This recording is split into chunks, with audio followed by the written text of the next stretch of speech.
네, 할렐루야, 반갑습니다. 하나님께서 사랑하시는 비전교회 성도님, 이 시간에 저와 같이 기도하고 오늘도 엠마오 성경 공부 시작하도록 하겠습니다. 사랑의 하나님 감사합니다. 하나님의 은혜로 이 더운 여름도 잘 나게 하여 주시고, 하나님 코로나로 인하여서 나라가 어려운 가운데 있지만 그래도 우리의 생명과 우리의 삶을 지켜주시는 주님께 감사드립니다. 하나님, 이 시간에 하나님의 말씀을 배울 때에 하나님의 말씀을 통하여서 우리가 어떻게 하나님을 예배하고 어떻게 살아가야 되는지 바르게 알려주시고 말씀에 순종하여 살아갈 수 있도록 인도하여 주시옵소서. 우리의 생각과 우리의 삶이 하나님의 말씀에 맞추어지는 삶 되게 하여 주시옵소서. 감사합니다. 살아계신 예수님의 이름으로 기도드립니다. 아멘. 네, 오늘도 숙제 검사하고 공부 시작하도록 하겠습니다. 성구 암송하겠습니다. 시작! 요한계시록 3장 20절 말씀. 볼지어다 내가 문 밖에 서서 두드리노니 누구든지 내 음성을 듣고 문을 열면 내가 그에게로 들어가 그와 더불어 먹고 그는 나와 더불어 먹으리라. 아멘.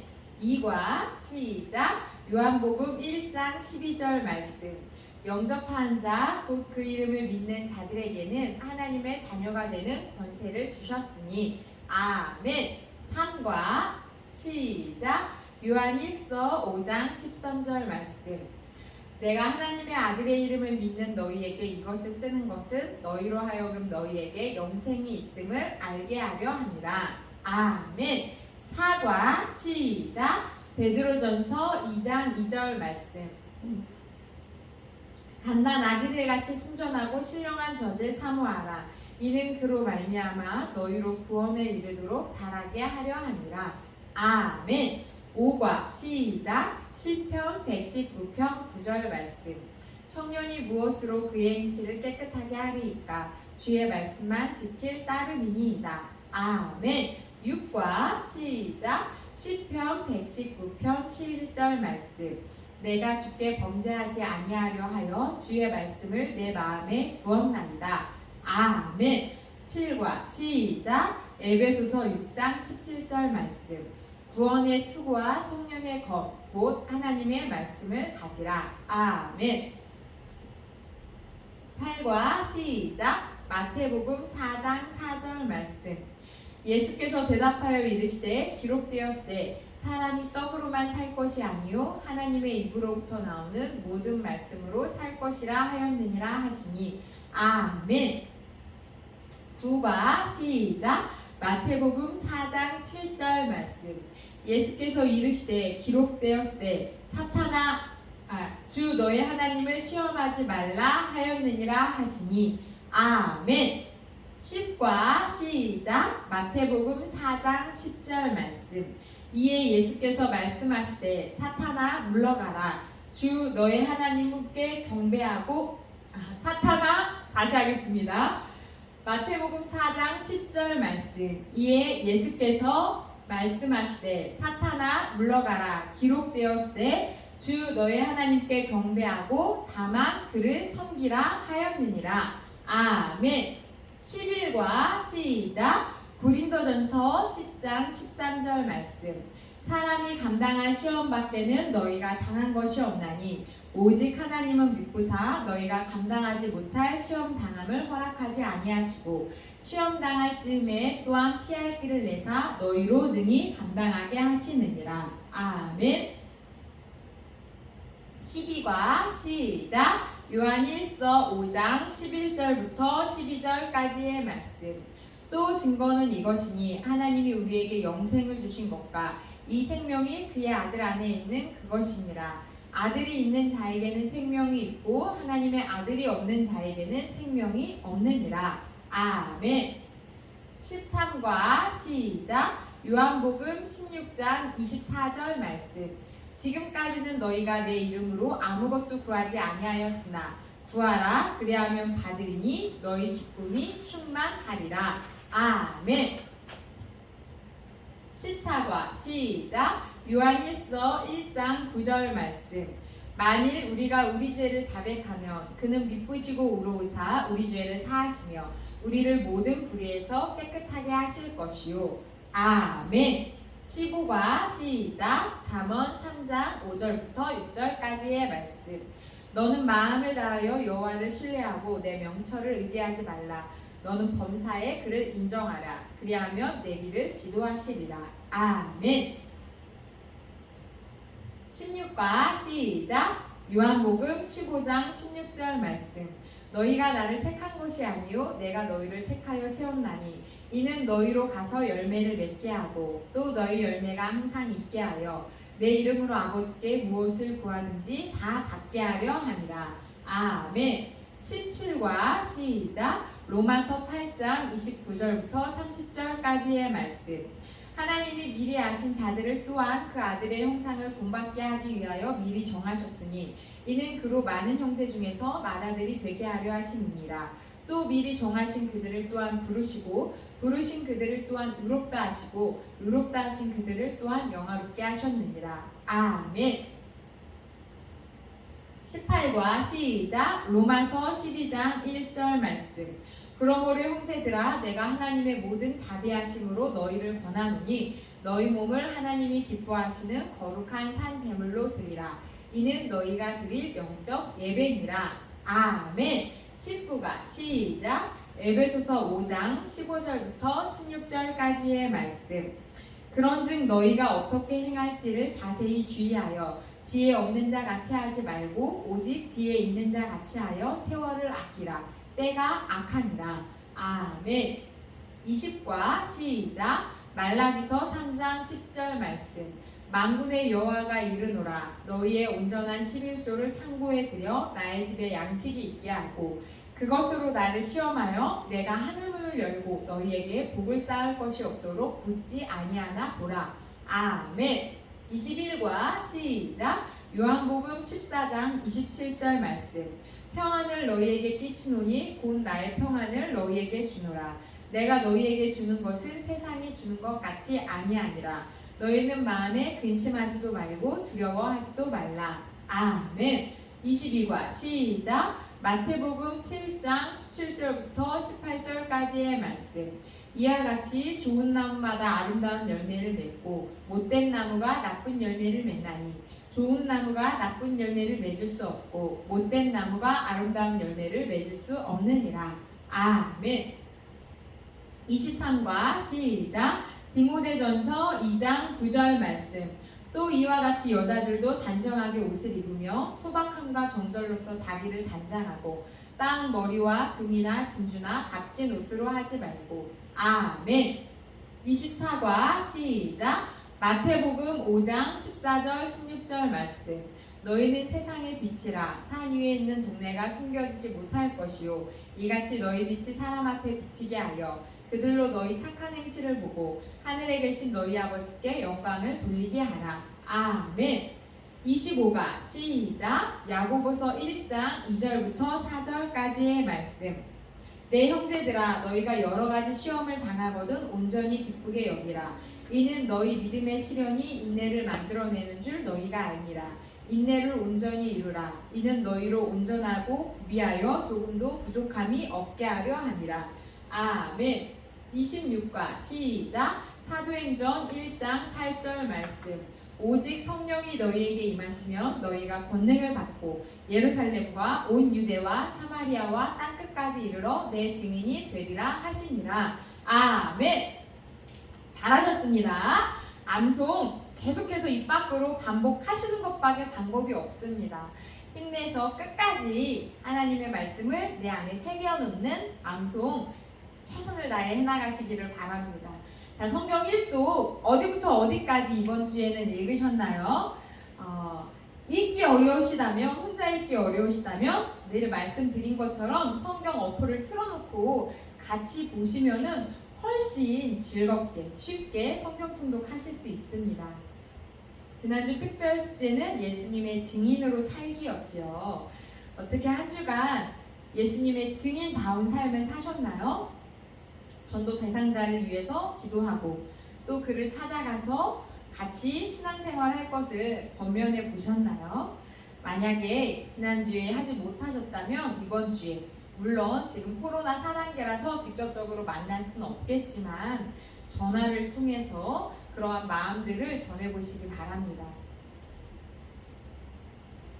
자, 지난주에 핵심 정리는 하나님께 가장 영광을 올려드리는 삶, 하나님께서 가장 기뻐하시는 삶이 전도라고 이야기했습니다.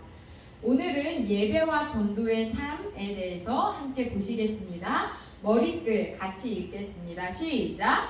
프로 골퍼가 골프를 잘 치다가 슬럼프에 빠져 헤어나지 못하고 저조하게 되면 그 해결책으로서 다시 원점으로 돌아가서 난생 처음 골프를 배우던 기본 자세부터 다시 훈련을 받아야 한다고 합니다. 골프채를 손에 쥐는 것부터 시작해서 훈련을 쌓아 올려야 슬럼프에서 벗어나 발전되고 향상된 성적을 낼 수 있다고 합니다. 신앙생활도 마찬가지입니다. 신앙생활에 향상이 없다면 처음 예수 믿었을 때와 같이 원점으로 돌아가서 하나님께서 나를 불러주시고 구원하신 이유를 깊이 생각해 보아야 합니다. 하나님이 왜 나를 구원하셨습니까? 만약에 신앙이 지금 좀 도태되어 있다면, 슬럼프인 것 같다면 기본으로 돌아가야 된다는 이야기지요. 하나님이 왜 나를 구원해 주셨는지 생각해 봐야 한다는 것입니다. 첫 번째 이유는 사랑하시기 때문이죠. 우리가 죄인 되었을 때에 그리스도께서 우리를 위하여 자기의 자신을 그렇게 희생하신 것은 우리를 사랑하시기 때문이었습니다. 하지만 그 사랑 말고도 또 다른 이유들이 있는 거죠. 우리를 향한 하나님의 목적, 계획, 뜻이 있다는 것입니다. 그게 뭔지 오늘 말씀을 통해서 같이 알아보도록 하겠습니다. 오늘 성구 소리내어 3번 읽겠습니다. 시작! 베드로전서 2장 9절 말씀. 그러나 너희는 택하신 족속이요 왕같은 제사장들이요 거룩한 나라요 그의 소유가 된 백성이니 이는 너희를 어두운 데서 불러내어 그의 기이한 빛에 들어가게 하시니에 아름다운 덕을 선포하게 하려 하심이라. 아멘. 베드로전서 2장 9절 말씀. 그러나 너희는 택하신 족속이요 왕같은 제사장들이요 거룩한 나라요 그의 소유가 된 백성이니 이는 너희를 어두운 데서 불러내어 그의 기이한 빛에 들어가게 하시니에 아름다운 덕을 선포하게 하려 하심이라. 아멘. 베드로전서 2장 9절 말씀. 그러나 너희는 택하신 족속이요 왕같은 제사장들이요 거룩한 나라요 그의 소유가 된 백성이니 이는 너희를 어두운 데서 불러내어 그의 기이한 빛에 들어가게 하시니에 아름다운 덕을 선포하게 하려 하심이라. 아멘. 자, 1번 보겠습니다. 출애굽기 3장 18절을 보면 400년 동안 애굽에서 종살이하던 이스라엘을 하나님께서 구원해 내신 분명한 목적을 말씀하고 있습니다. 자, 출애굽 시키신 그 분명한 목적이 무엇일까요? 출애굽기 3장 18절 말씀 같이 읽겠습니다. 시작! 그들이 내 말을 들으리니 너는 그들의 장로들과 함께 애굽 왕에게 이르기를 히브리 사람의 하나님 여호와께서 우리에게 임하셨은즉 우리가 우리 하나님 여호와께 제사를 드리려 하오니 사흘길쯤 광야로 가도록 허락하소서 하라. 아멘. 물론 이 이스라엘 백성들을 출애굽시키는 것은 하나님께서 이미 그들의 선조 믿음의 조상인 아브라함과 이삭과 야곱에게 하셨던 그 말씀들을 언약을 기억하고 이루기 위함이셨습니다. 하지만 하나님께서 너는 바로에게 가서 이렇게 말해라 라고 모세에게 주셨던 그 메시지의 핵심은 뭐였냐면 왜 출애굽시키냐면 하나님께 희생, 제사를 드리려 간다라고 말하려 했습니다. 즉 예배드리러 가겠다라는 거지요. 자, 그런데 왜 하필 사흘길쯤 광야로 가서 하나님께 희생을 드리겠다고 했을까요? 오늘 성구 베드로전서 2장 9절 읽겠습니다. 시작! 그러나 너희는 택하신 족속이요 왕같은 제사장들이요 거룩한 나라요 그의 소유가 된 백성이니 이는 너희를 어두운 데서 불러내어 그의 기이한 빛에 들어가게 하시니에 아름다운 덕을 선포하게 하려 하심이라. 아멘.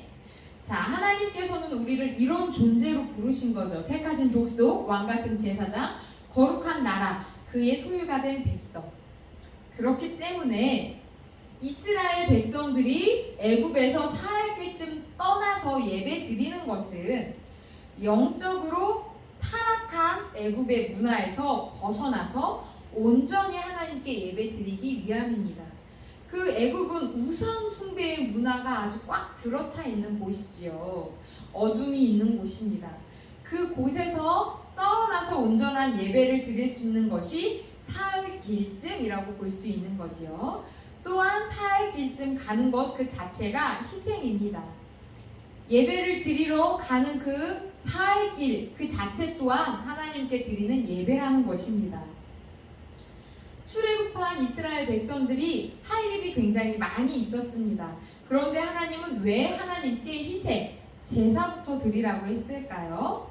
왜냐하면 우리를 창조하신 첫 번째 목적은 하나님을 영화롭게, 기쁘시게 하나님을 예배하기 위함이기 때문입니다. 이것이 우리를 부르신 첫 번째 목적입니다. 뭐라고요? 하나님을 영화롭게 해드리는 것, 하나님을 기뻐하고 예배하는 것이 우리의 첫 번째 목적이라는 것입니다.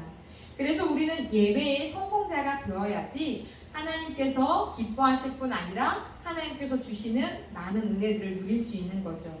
예배에 성공하면 인생에 성공할 수 있습니다. 안타깝게 우리는 짧게는 2주간 또는 몇 주간 모여서 대면으로 예배드리지 못하지만 가정에서 예배 드린다 할지라도 간절하고 사모한 마음으로 예배를 드린다면 예배의 성공자가 될 수 있겠죠. 4번, 하나님이 이스라엘 백성들에게 예배의 삶을 위해 주신 부수적인 것들이 있습니다. 그게 뭘까요? 또 우리의 삶은 너무 이 부수적인 것에 치중해져 있지 않은지 한번 돌아봤으면 좋겠습니다. 하나님께서 이스라엘 백성들이 예배의 삶, 하나님을 예배하는 하나님의 백성으로 살아갈 수 있도록 주신 복이 있는데, 자, 출애굽기 3장 20절부터 22절 같이 읽습니다. 시작! 내가 내 손을 들어 애굽 중에 여러 가지 이적으로 그 나라를 친 후에야 그가 너희를 보내리라. 내가 애굽 사람으로 이 백성에게 은혜를 입히게 할지라. 너희가 나갈 때에 빈손으로 가지 아니하리니 여인들은 모두 그 이웃 사람과 및 자기 집에 거류하는 여인에게 은폐물과 금폐물과 의복을 구하여 너희의 자녀를 꾸미라. 너희는 애굽 사람들의 물품을 취하리라. 아멘. 하나님께서 이스라엘 백성들이 종살이하던 그 애굽에서 출애굽 탈출을 할 때에 맨손으로 빈손으로 보내신 게 아니라 물질의 복을 주셔서 물질의 물품을 애굽 사람들의 물품을 취해서 가져 나가게 하셨습니다. 그렇기 때문에 종살이하던 그 이스라엘 백성들이 성전 건축을 할 때 성막을 지을 때 뭐 금이나 여러 가지 좋은 것들, 천이나 이런 것들을 내놓을 수, 헌물할 수 있었던 거였죠. 하나님께서 풍성한 복을 주신 것입니다. 이렇게 우리에게 부수적인 축복들을 주시는 것은 우리가 하나님을 잘 예배할 수 있도록, 잘 섬길 수 있도록 주신 복인데, 오히려 그것 때문에 하나님을 예배드리지 못하는 것이, 하나님께 예배하지 못하는 것이 우리의 현실입니다. 물질의 어려움 없이 하나님을 기쁘게 섬기라고 사업을 주셨습니다. 가게를 주셨습니다. 그런데 주일날 가게를 운영하느니라 하나님 앞에 나와 예배하지 못합니다. 하나님께 예배하라고 건강을 주셨는데 그 건강한 몸을 가지고 주일날 예배드리지 않고 등산을 가는 겁니다. 이것은 하나님께서 주신 부수적인 복들의 마음을 빼앗겨 하나님이 주시고자 하는 진짜 복을 놓치는 아주 안타까운 일인 거지요. 5번, 예배의 본질인 핵심 가치를 잃어버리는 예배는 다 실패하는 예배인데, 예배의 본질인 핵심 가치가 무엇일까요? 이거를 놓치면 예배를 드려도 다 헛것이라는 겁니다. 자, 출애굽기 3장 18절의 말씀을 읽어보도록 하겠습니다. 시작! 그들이 내 말을 들으리니 너는 그들의 장로들과 함께 애굽 왕에게 이르기를 히브리 사람의 하나님 여호와께서 우리에게 임하셨은즉 우리가 우리 하나님 여호와께 제사를 드리려 하오니 사흘쯤 광야로 가도록 허락하소서 하라. 네, 앞에 있던 말씀이죠.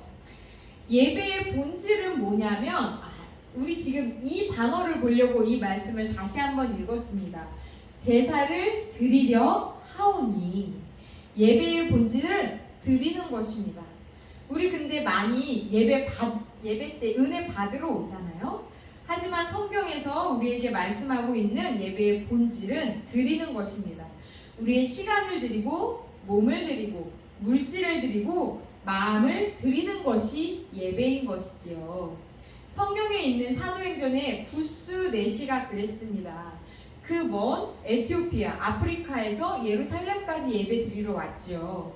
성경의 내용이 이해가 안 되는데도 그 심하게 흔들리는 마차 안에서도 그 성경 두루마리를 펴서 읽었습니다. 그 중심을 보신 하나님께서 사마리아 그 성에서 부흥성회를 부흥 집회를 하면서 많은 사람을 예수님 믿게 그렇게 인도하는 빌립 집사를 광야로 보내신 거지요.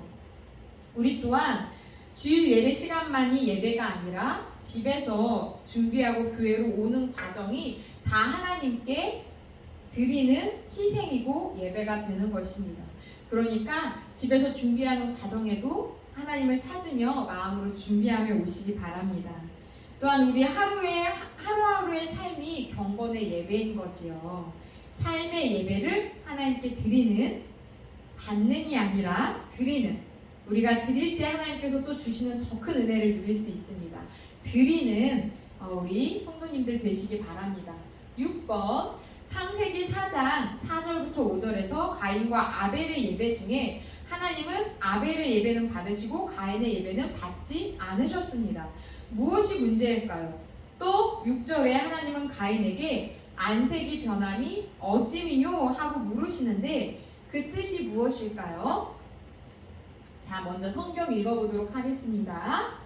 시작! 아벨은 자기도 양의 첫 새끼와 그 기름으로 드렸더니 여호와께서 아벨과 그의 제물은 받으셨으나 가인과 그의 제물은 받지 아니하신지라.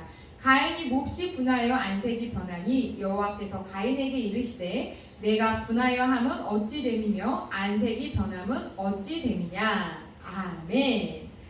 자, 이 말씀을 통해서 안색이 변하니 어찌미뇨 라고 물으셨는데 그 뜻이 무엇입니까? 하나님께서는 마음의 중심을 보시는 분이시지요. 가인이 하나님 앞에 어떤 마음으로 예배를 드렸는지 이미 알고 계셨습니다. 자신을 하나님께 드리는 희생 없이 하나님께 예배 드리면 이렇게 가인처럼 하나님을 예배한 후에 살인까지 저지를 수 있는 것입니다. 마음을 하나님께 드리는 예배, 중심을 드리는 예배를 해야 된다는 것입니다. 그의 중심이 없는 걸 알기 때문에 하나님께서는 가인의 예배를 받지 않으셨습니다. 7번 당신은 1년에 몇 번의 예배를 드리고 있나요? 그 중에 하나님이 받으신 희생의 예배는 몇 번이라고 생각하시나요? 또한 희생의 예배란 무엇인가요? 1년에 몇 번 예배를 드리시는 것 같습니까? 우리가 주일날 보통 대예배, 오전 예배 드리고 오후 예배 드리죠. 그리고 수요 예배, 금요 예배 드립니다. 그러면은 총 1년에 약 240번의 예배를 드리게 되는 거죠. 그 주 곱하기 4를 하면은 거기에 새벽 예배를 열심히 드리시는 분들은 한 300번 정도 예배를 드리신다 치면 약 500번의 예배를 많게는 드립니다. 거기에 이제 셀 모임이 붙으면 더 많은 예배를 드리게 되겠죠. 그러나 우리는 이렇게 많은 예배를 드리면서도 하나님 앞에 나 자신을 드리는 희생의 예배는 몇 번이나 드리고 있는지 돌아봐야 될 것 같습니다. 우리는 다른 것들은 희생하되 예배는 결코 희생해서는 안 되겠습니다. 8번 오늘 성구 소리내서 2번 더 읽은 다음에 8번으로 넘어가겠습니다. 시작! 베드로전서 2장 9절 말씀. 그러나 너희는 택하신 족속이요 왕같은 제사장들이요 거룩한 나라요 그의 소유가 된 백성이니 이는 너희를 어두운 데서 불러내어 그의 기이한 빛에 들어가게 하신 이에 아름다운 덕을 선포하게 하려 하심이라. 아멘. 베드로전서 2장 9절 말씀. 그러나 너희는 택하신 족속이요 왕같은 제사장들이요 거룩한 나라요 그의 소유가 된 백성이니 이는 너희를 어두운 데서 불러내어 그의 기이한 빛에 들어가게 하시니에 아름다운 덕을 선포하게 하려 하심이라. 아멘. 8번 요한복음 4장 24절에 영과 진리로 예배한다 라는 말씀이 나와 있습니다. 그게 어떤 예배일까요? 참고 말씀 히브리서와 마태복음도 같이 읽겠습니다. 자, 먼저 요한복음 4장 24절 시작. 하나님은 영이시니 예배하는 자가 신령과 영과 진리로 예배할지니라. 아멘. 히브리서 11장 6절 말씀. 믿음이 없이는 하나님을 기쁘시게 하지 못하나니 하나님께 나아가는 자는 반드시 그가 되신 것과 또한 그가 자기를 찾는 자들에게 상 주시는 이심을 믿어야 할지니라. 아멘. 마태복음 18장 20절 말씀. 두세 사람이 내 이름으로 모인 곳에는 나도 그들 중에 있느니라. 아멘. 자, 먼저 하나님께 예배할 때 하나님은 영이시기 때문에 어떻게 예배해야 된다고 합니까? 예배드리는 자가 영과 진리로 예배해야 된다라고 말씀하고 있습니다. 영의 예배, 성령의 인도하심이 있는 예배, 진리의 말씀에 근거해서 하나님의 계심을 믿는 믿음으로 신전 예배를 드리는 거죠. 신전 예배란 성전으로 나와서 드리는 예배를 말합니다. 또한 믿음이 없이는 하나님을 기쁘시게 할 수 없다라고 했기 때문에 우리는 경건한 삶을 살아가는 예배, 믿음으로 살아가는 예배를 드려야 합니다. 두세 사람이 내 이름으로 모인 곳에 나도 그들 중에 있다라고 말씀하셨지요. 그래서 예배 드릴 때마다 우리는 인생의 성공자가 될 수 있습니다. 왜냐하면 우리가 예배할 때마다 주님의 이름을 찾을 때마다 하나님이 우리와 함께 하시기 때문입니다. 하나님과 동행하는 사람은 당연히 인생의 성공자가 될 수밖에 없겠지요. 성령의 충만한 예배에 진리의 말씀을 믿음으로 성전 예배를 드리는 우리 사랑하는 성도님들 되시기 바랍니다. 9번 베드로전서 2장 5절에 하나님이 기쁘시게 받으실 신령한 제사를 드릴 거룩한 제사장이 될지니라 라는 말씀이 있습니다. 그런데 오늘 또 우리 본문에 보면 왕같은 제사장들 이런 신분이 우리의 신분이라고 말씀하고 있지요. 자, 이 말씀에 대해서 어떻게 생각하시나요? 먼저 오늘 성구 한 번 더 읽고 같이 이야기 나누겠습니다. 시작! 베드로전서 2장 9절 말씀. 그러나 너희는 택하신 족속이요 왕같은 제사장들이요 거룩한 나라요 그의 소유가 된 백성이니 이는 너희를 어려운 데서 불러내어 그의 기이한 빛에 들어가게 하시니에 아름다운 덕을 선포하게 하려 하심이라. 아멘. 자, 우리는 택하신 족속이고 왕같은 제사장들이고 거룩한 나라고 그의 소유가 된 하나님의 소유가 된 백성입니다. 왕같은 제사장의 역할은 어떤 일이냐면 다리 역할을 하죠. 예수님께서 우리의 제사장이 되어주시지 않았습니까? 대제사장이 되셨죠. 하나님과 우리의 죄 때문에 끊어진 그 사이를 연결해주는 다리 역할, 축복의 통로가 되셨습니다. 우리에게 왕같은 제사장 역할을 주신 것 또한 마찬가지이지요.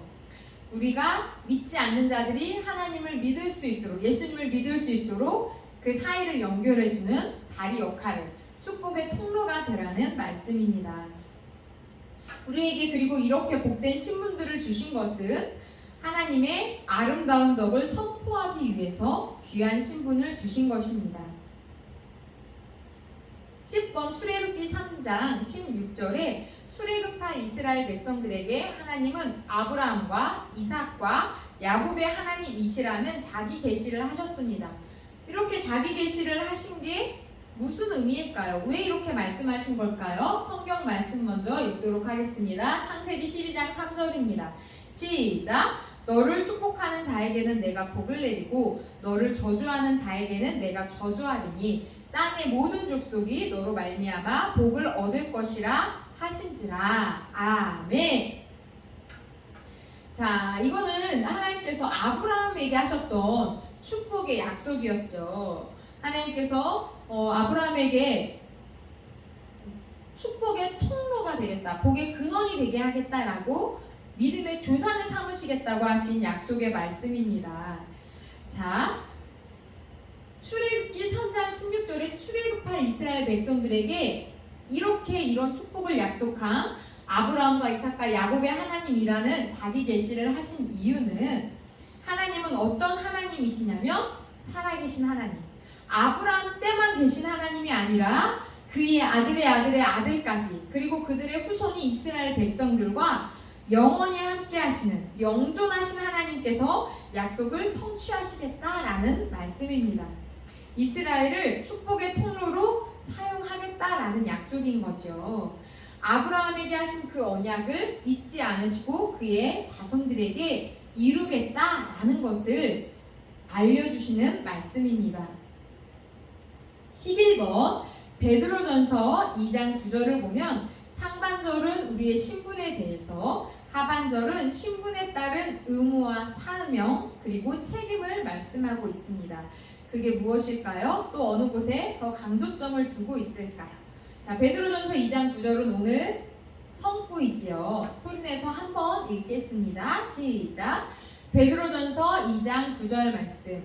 그러나 너희는 택하신 족속이요 왕같은 제사장들이요 거룩한 나라요 그의 소유가 된 백성이니 이는 너희를 어두운 데서 불러내어 그의 기이한 빛에 들어가게 하시니에 아름다운 덕을 선포하게 하려 하심이라. 아멘. 자, 상반절을 보면은 우리의 신분이 나와 있죠. 구원받은 신분에 대해 말씀하고 있습니다. 구원받은 우리의 신분은 택하신 족속, 왕같은 제사장, 거룩한 나라, 그의 소유가 된 백성입니다. 자, 그리고 이 뒤에 이는부터, 두 번째 줄의 끝에 이는부터가 우리에게 이러한 귀한 신분을 주신 이유에 대한 말씀입니다. 뭐라고 하고 있습니까? 너희를 어두운 데서 불러내어서 그의 기이한 빛에 들어가게 하신 이의 아름다운 덕을 선포하게 하려 하심이다 라고 말씀하고 있습니다. 우리에게 이 귀한 신분을 주신 것은 덕을 선포하기 위해, 즉 전도하기 위해서 우리에게 이런 귀한 신분을 주셨다는 말씀이지요. 12번 요한복음 15장 16절을 읽고 뜻을 생각해 보세요. 자, 요한복음 15장 16절 우리 암송하고 있는 성구지요. 암송하고 계신 분들은 큰 목소리로 안 보고 하시고, 아직 암송이 안 되신 분들은 앞에 화면 보시면서 하시면 됩니다. 시작. 너희가 나를 택한 것이 아니요 내가 너희를 택하여 세웠나니 이는 너희로 가서 열매를 맺게 하고 또 너희 열매가 항상 있게 하여 내 이름으로 아버지께 무엇을 구하든지 다 받게 하려 함이라. 아멘. 자, 이 말씀의 뜻을 한번 생각해 볼까요? 우리를 택해서 세우신 이유가 뭐라고 하십니까? 열매를 맺게 하기 위해서라고 합니다. 열매 맺어 하나님께 영광을 돌리는 것이 우리의 사명인 것이지요. 너희가 열매를 많이 맺으면 내 아버지께서 영광을 받으실 것이요 너희는 내 제자가 되리라 라고 예수님께서 요한복음 15장에 또 말씀하고 있습니다. 자, 13번 요한복음 15장 16절 하반절에 너희 과실이 항상 있게 하여 내 이름으로 아버지께 무엇을 구하든지 다 받게 하려 합니다 라고 하신 말씀이 무슨 뜻일까요? 네. 너희 열매가 항상 있게 하여 내 이름으로 아버지께 무엇을 구하든지 다 받게 하려 함이라. 열매 맺는 삶, 즉 전도자의 삶을 사는 사람에게 하나님께서 구하는 것마다 은혜를 베푸시겠다, 주시겠다라는 말씀이지요. 왜냐하면 생명을 살리는 것, 천하보다 귀하게 여기시는 그 한 영혼, 생명을 살리는 것이 주님의 소원이기 때문에 이 일을 하는 사람에게 주님께서 구하는 것을 주시겠다라고 하셨습니다. 우리가 지금 성경 공부를 하는 이유도 마찬가지죠. 우리가 성장해서 재생산하는, 영혼을 구원하는 제자가 되기 위함입니다. 14번 하나님이 우리를 부르신 이유는 예배와 전도에 있습니다. 당신은 예배와 전도의 균형을 잘 이루고 있다고 생각하시나요? 어떠신 것 같으세요? 예배와 전도의 균형 잘 이루어지고 있습니까? 우리가 예배는 아까 많게는 500번, 아주 적게 주일 예배만 드려도 뭐 50번 이상의 예배를 드리는데 1년이 다 지나도록 한 사람에게 복음을 전하는 일도 하지 못하고 있다면 이미 이 균형이 깨진 거지요. 우리 지금 주일날 광고 때마다 그 이야기 하고 있죠. 부활 프로젝트에 동참합시다. 하루 한 명, 일주일 한 명, 한 달 한 명에게 복음 전하기입니다. 라고 하는 광고 매주 듣고 계시죠. 내가 전도해도 그 영혼이 안 올 수 있습니다. 하지만 뿌리는 겁니다. 믿음으로 씨를 뿌리는 거죠. 내 지인들에게 교회 갔더니 너무 좋더라. 내가 널 위해 기도할게. 같이 예수님 믿자. 이렇게 한마디라도 하는 것. 그 한마디를 통해서 그 전도에 미련한 것을 통해서 하나님께서 그 영혼의 마음을 움직이시고 구원하실 수 있습니다. 예배와 전도의 균형을 맞추는 우리가 되기를 소망합니다. 사도행전 1장 8절 읽겠습니다. 시작! 오직 성령이 너희에게 임하시면 너희가 권능을 받고 예루살렘과 온 유대와 사마리아와 땅끝까지 이르러 내 증인이 되리라 하시니라. 아멘. 성령의 충만함을 받아 증인된 삶 살아가는 우리가 되기를 소망합니다. 15번 마지막 번입니다. 흔히 4차원의 행복이 있다고 하죠. 1차원은 필요 충족의 행복, 그러니까 기본적인 의식주 같은 것들이 채워질 때 오는 행복. 2차원은 인식에서 오는 행복.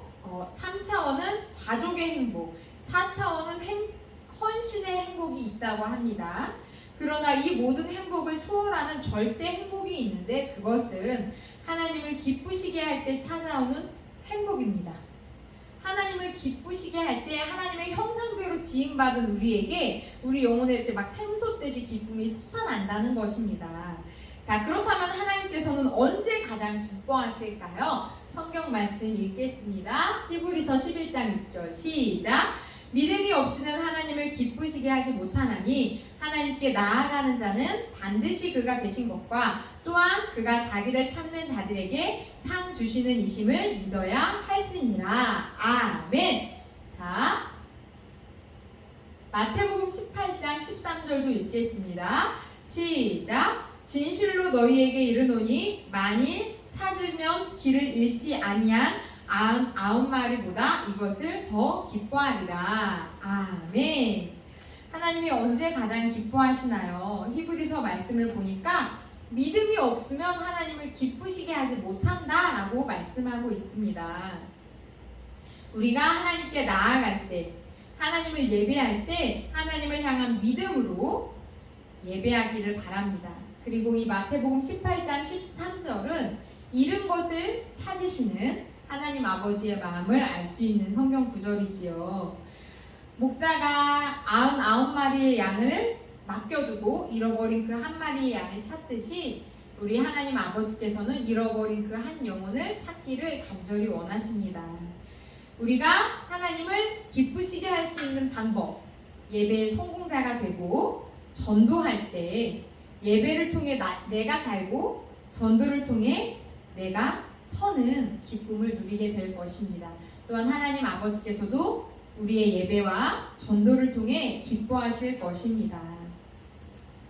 이러한 5차원적인 행복을 누리시는 우리 성도님들 되시기 바랍니다. 자, 오늘 성경 공부하면서 느낀 거, 새롭게 깨달은 거 있다면 꼭 한번 적어보시고 나눠보시기 바랍니다. 오늘 성경 공부의 핵심은 바로 예배의 성공자가 됩시다. 전도하는 삶을 삽시다. 였습니다. 그래서 특별숙제 또한 마찬가지입니다. 한 주간 희생 예배, 정성을 다하는 예배 드리기, 그리고 전도하기입니다. 각 가정에서 영상으로 예배 드리셔야겠지만 마음을 다해 사모함으로 하나님 말씀 들으시는 우리 비전교회 성도님들 되시기 바랍니다. 그러면 기도하고 오늘 27일과 예배와 전도의 삶 마치도록 하겠습니다. 사랑의 하나님 감사합니다. 여호와를 기뻐하는 것이 우리의 힘입니다. 예배를 통해서 찬양을 통하여 말씀을 통하여 기도를 통하여 하나님을 기뻐하고 전심으로 주님을 예배할 수 있도록 도와주시기 원합니다. 오늘 수요 예배 때 사랑하는 성도들이 영상으로 예배 드리겠지만 수요 예배든 금요 예배든 새벽 예배든 주일 예배든 각자가 있는 처소에서 전심을 다해 주님의 이름을 찬양하며 높여드리게 하여 주시고 우리의 예배를 기쁘게 받아 주시옵소서. 또한 사랑하는 성도들이 삶 가운데서 한 사람에게 복음을 전하고 예수님을 전하고 교회를 소개할 때 주님께서 은혜 베푸셔서 우리를 통해서 영원 구원의 역사가 일어나게 하여 주시옵소서. 우리 마음에 품고 있는 그 전도자들의 이름을 주님 기억하여 주시사 속히 주님께 돌아오는 역사가 있게 역사하여 주시옵소서. 감사합니다. 살아계신 예수 그리스도의 이름으로 기도드립니다. 아멘. 네, 오늘도 더운 날씨 속에서 건강 잘 지키시고 승리하시기 바랍니다. 할렐루야.